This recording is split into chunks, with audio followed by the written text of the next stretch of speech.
चलिए बढ़ते हैं आगे, बात करते हैं अयोध्या में राम मंदिर निर्माण का इंतजार कर रहे देशवासियों को आज फिर निराशा हाथ लगी। सुप्रीम कोर्ट ने केस को एक और नई तारीख दे दी है।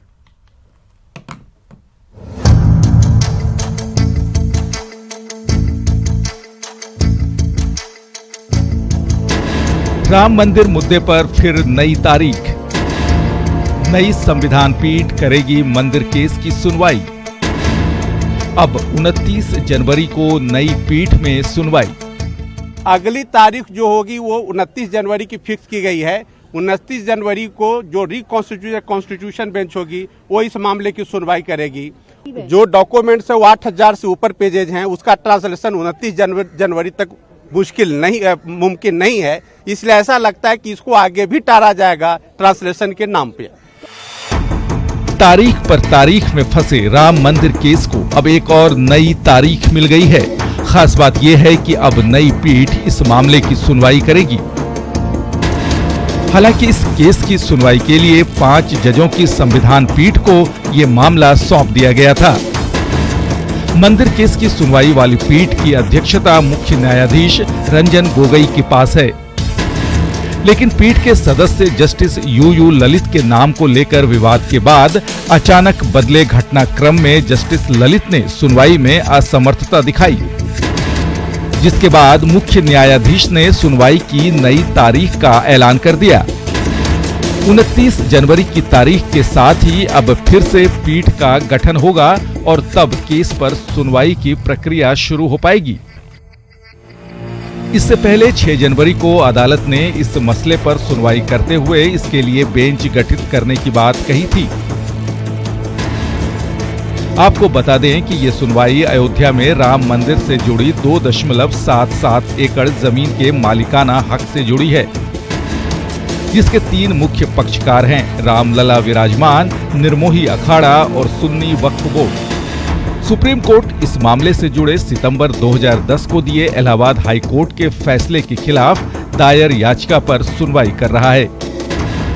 इलाहाबाद उच्च न्यायालय ने तीनों पक्षों के बीच जमीन का बराबर बंटवारा किया था, जिसके खिलाफ सुप्रीम कोर्ट में याचिका दाखिल की गई और सुप्रीम कोर्ट ने मई 2011 को इलाहाबाद हाई कोर्ट के फैसले पर रोक लगाते हुए यथास्थिति बहाल कर दी थी। बहरहाल नई तारीख से अयोध्या में मंदिर की आस में बैठे लोगों में बेचैनी बढ़ गई है। मैं वहां जो है गंगा जल पी करके और 1 महीने तक तपस्या करूंगा, या तो धर्माचार्यों से मेरा आग्रह होगा कि जिएंगे तो राम का मंदिर बनना चाहिए और नहीं तो अब जिएंगे नहीं। सुनवाई होगा, जल्द से जल्द राम जन्मभूमि के मुकदमा में नित्य प्रति सुनवाई करके केस फाइनल में पहुंचाया जाए। यह न होकर के और तारीख पर तारीख देने जा रहे हैं, तो ये तो पूरा देश के जनता के भी लग रहा है कि लटका रहे हैं लोग। संत समाज के साथ ही कई हिंदू संगठन पहले ही सरकार पर जल्द मंदिर निर्माण का दबाव डाल रहे हैं। मंदिर के लिए अध्यादेश लाने की बात भी सामने आ चुकी है। हालांकि केंद्र सरकार ने कानूनी प्रक्रिया को तरजीह देना तय किया। अब कोर्ट की एक और नई तारीख से सरकार पर दबाव बढ़ना तय है। Bureau report, news 18 network. Rajasthan की 15वीं विधानसभा का सत्र शॉर्ट टर्म नोटिस पर बुलाने को लेकर घमासान मचा है। विवाद इतना बढ़ गया है कि सरकार और स्पीकर कैलाश मेघवाल आमने सामने हैं। आज कैलाश मेघवाल मीडिया के सामने आए। उन्होंने कहा कि उनसे विचार विमर्श किए बिना सत्र कैसे आहूत हुआ। शॉर्ट टर्म सेशन बुलाए जाने पर अध्यक्ष से विचार किया जाता है। साथ ही उन्होंने कहा कि संविधान की धाराओं के अधीन काम होता है। दो बड़ी बात राजस्थान विधानसभा के अध्यक्ष कैलाश मेघवाल जी ने उठाई है। वो 2 बात ये है कि सत्र बुलाने का जो समय सीमा है वो 21 दिन की रखी गई है। इससे पहले ये 14 दिन की थी, लेकिन पूरी व्यवस्था नहीं होने के कारण इसको बढ़ाकर अब परंपराओं में, नियमों में 21 दिन कर दिया गया है। तो एक नियम तो यहाँ ये तोड़ा गया है कि 21 दिन का जो नियम है बुलाने का, सत्र बुलाने का, वो नहीं हुआ।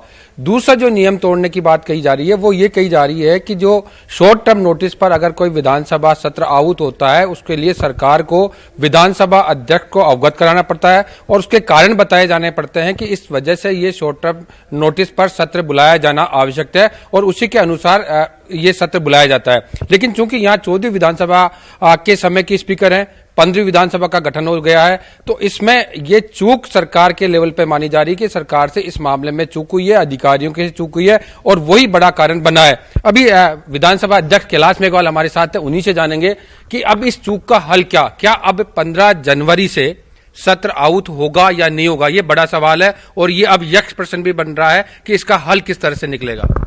पहली बात तो आप स्पष्ट कर ले अपने आप को है कि अल्प अवधि के लिए ही नहीं, 15 जनवरी से सत्र होगा या नहीं होगा। मेरे यहाँ से तो मैंने सम्मन जारी नहीं किए हैं, इसलिए अभी तक की स्थिति तो यही है कि 15 जनवरी को सम्मन जारी नहीं होगा, सत्र नहीं होगा। मैंने सम्मन जारी नहीं करा है। 21 तारीख से की जो समयावधि है वो बड़ा प्रश्न है।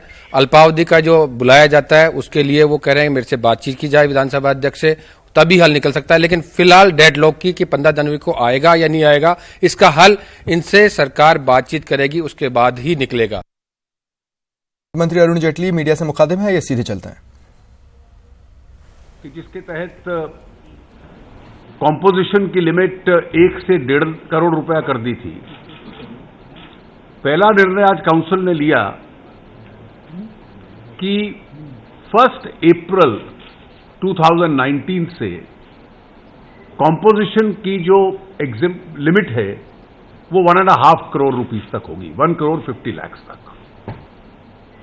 और क्योंकि कॉम्पोजिशन स्कीम का लाभ उठाने के लिए कई छोटे व्यवसायिक आए हैं, तो इसको बढ़ाने का एक ये लॉजिक था। 1.5 करोड़ करने का दूसरा लॉजिक भी था कि पुरानी एक्साइज स्कीम में 1.5 करोड़ जीएसटी स्ट्रक्चर में उसको एट पार 1.5 करोड़ ले आए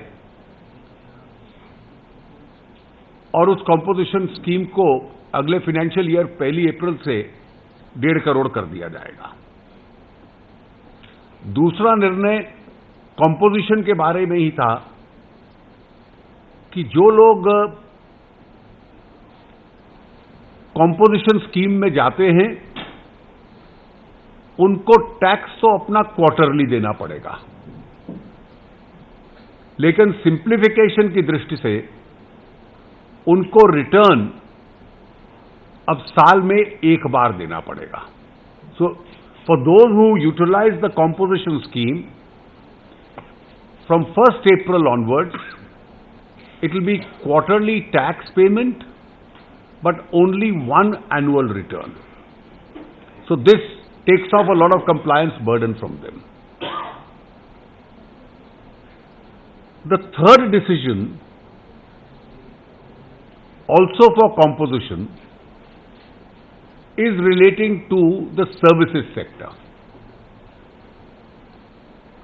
Under the service tax regime, there was no composition in the case of service tax. But a large number of services are provided by people in the informal sector, and therefore for them to undertake the compliance burden if they want to come within the tax net is quite cumbersome. And therefore those who are providing services as also mixed supplies, goods and services, will now, with a turnover up to rupees 50 lakhs, be entitled to the benefit of a composition scheme. Because in services, there are no comparable inputs as in the case of manufacturing or trade. The composition rate for services has been put at 6%. So upon a 6% payment, those who render services up to rupees 50 lakhs or render mixed supply services and goods,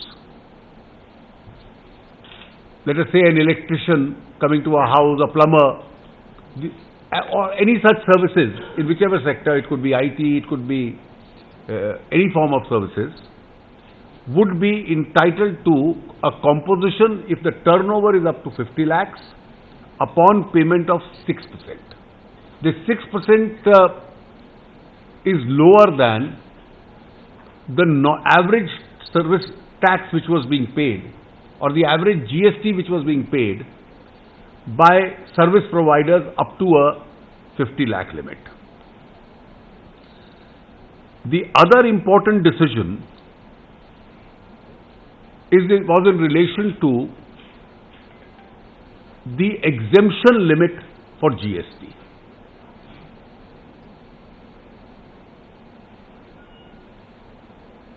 Under the original GST structure, when we envisaged it 1.5 years ago, in July 2017,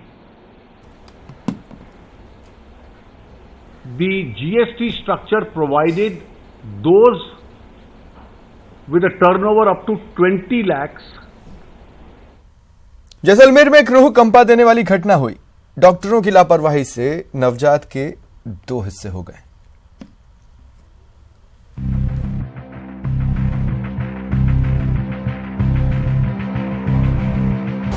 ये खबर देखकर आपका दिल कांप उठेगा।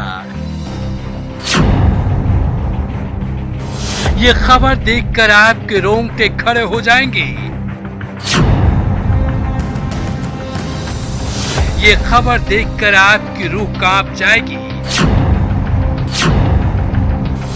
ये खबर देखकर आप रोने को मजबूर हो जाएंगे। ये खबर देखकर आप सोचने पर मजबूर हो जाएंगे। ये खबर देखकर आप कहेंगे कैसे भगवान बन गए जल्लाद। राजस्थान में धरती के भगवान ने नवजात के किए 2 टुकड़े। जी हाँ, जिन्हें धरती का भगवान कहा जाता है, जिनके दर पर आपको नई जिंदगी मिलती है, वो भगवान आखिर कैसे जल्लाद बन गए, वो सुनिए। धरती के भगवान पर सवाल उठे हैं। जैसलमेर के अस्पताल में जहां डॉक्टरों की लापरवाही ने एक मां के सपनों को जीते जी मार दिया, यहां रामगढ़ अस्पताल में एक महिला अपना प्रसव कराने आई थी। प्रसव पीड़ा के दौरान अस्पताल में केवल कंपाउंडर अमृत राम ड्यूटी पर था, लिहाजा डॉक्टरों को बुलाने के बजाय वो खुद डॉक्टर बन प्रसव कराने का प्रयास करने लगा। बच्चा उल्टा था। पहले उसके पैर दिखाई दिए और कंपाउंडर जोर से खींचने लगा, जिससे बच्चे का धड़ बाहर आ गया और सिर अंदर रह गया। खुद की जान बचाने के लिए कंपाउंडर ने महिला को किसी दूसरे अस्पताल ले जाने की बात कही। हायर सेंटर रेफर किया कि फर्दर मैनेजमेंट वहाँ सही जगह जाएगी तो ये प्रॉपर मैनेज हो जाएगा केस। उसके थोड़ी थोड़ी ब्लीडिंग थी, बाकी केस स्टेबल था। न तो घर वालों ने हमें सूचना दी, न ही कोई हमें वहाँ रेफर कार्ड में मेंशन था कि ऐसा कुछ है कि बेबी का सिर अंदर है और हाफ बॉडी डिलीवरी हुई है। ये किसी ने नहीं बताया, वरना हम ये काम यही कर लेते। सोमवार को आने के बाद जो जैसा कि रिश्तेदारों ने हिस्ट्री दी थी कि पेशेंट की डिलीवरी हो चुकी है और आवल अंदर रह गई है। ठीक है। तो जब हमने चेक किया तो उसमें ऐसा लगा कि फीटल हेड जैसी फीलिंग हुई थी और उस तुरंत हमने सोनोग्राफी कराई थी, जिसमें पता लग गया कि फीटल हेड अंदर है और प्लेसेंटा भी अंदर है। ठीक है। पेशेंट वैसे स्टेबल थी और उसको इंजेक्शंस वगैरह देके हम लोगों ने नॉर्मल उसका प्रसव कराया। लेकिन जब दूसरे अस्पताल में डॉक्टरों ने महिला के प्रसव कराया तो केवल बच्चे का सिर बाहर आया, जिसे देखकर डॉक्टरों के होश उड़ गए। महिला के परिजनों को मामला समझते देर न लगी। बच्चे का सिर लेकर रामगढ़ पुलिस थाना पहुंचा और मामला दर्ज कराया। लेकिन चोरी और सीनाजोरी का आलम तो देखिए। जिस अस्पताल में कंपाउंडर की करतूत सामने आई, उस अस्पताल के डॉक्टर महिला की कमजोरी का हवाला दे रहे हैं। इमरजेंसी में हमारे यहाँ देर रात लेके आए उनको। प्रसूता बहुत कमजोर थी और हमारे चिकित्सा कर्मी ने मानवता के नाते उनको बहुत हेल्प की। उसके बाद में उनको वहाँ से जैसलमेर रेफर कर दिया गया। बच्चा बहुत कमजोर थे और बच्चा मृत था, उसके पैर दिखाई दे रहे थे। पुलिस इस मामले की मुस्तैदी से जांच में जुट गई है। वहीं मामले पर चिकित्सा मंत्री रघु शर्मा ने संज्ञान लिया है और इस पूरे मामले की जांच के निर्देश दिए हैं और कहा है कि दोषियों को बख्शा नहीं जाएगा। लेकिन जो दुनिया में आने से पहले ही चला गया, वो परिवार इस दर्द को कैसे भूल पाएगा। न्यूज 18 राजस्थान के लिए जैसलमेर से सिकंदर शेख की रिपोर्ट। जयपुर में चूड़ी कारखाने में एक बच्चे से जबरन बाल मजदूरी करवाई जा रही थी। पीड़ित बच्चा मौका देख कारखाने से भाग निकला और पड़ोस के एक मकान में जा छिपा। बच्चे ने मकान मालिक को अपनी आपबीती सुनाई, जिसके बाद मकान मालिक ने एक निजी संस्था को सूचित किया। निजी संस्थान ने बच्चे को अपनी कस्टडी में लिया है।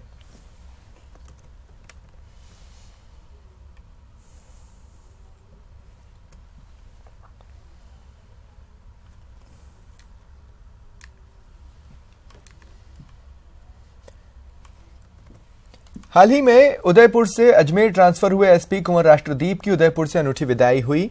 बता दें, कुछ महीनों पहले ही कुंवर राष्ट्रदीप ने उदयपुर एसपी की कमान संभाली थी। चंद महीनों में ही वे वहां के कर्मचारियों के चहेते बन गए। जब उनकी विदाई का समय आया तो उनके सहयोगी भावुक हो गए।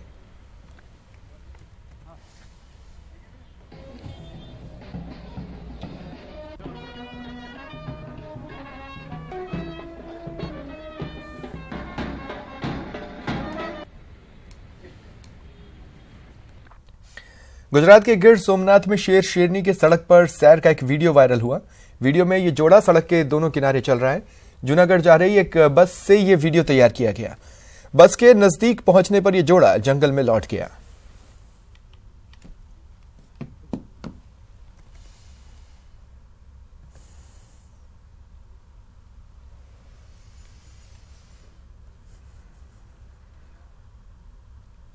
फिलहाल इतना ही। नमस्कार।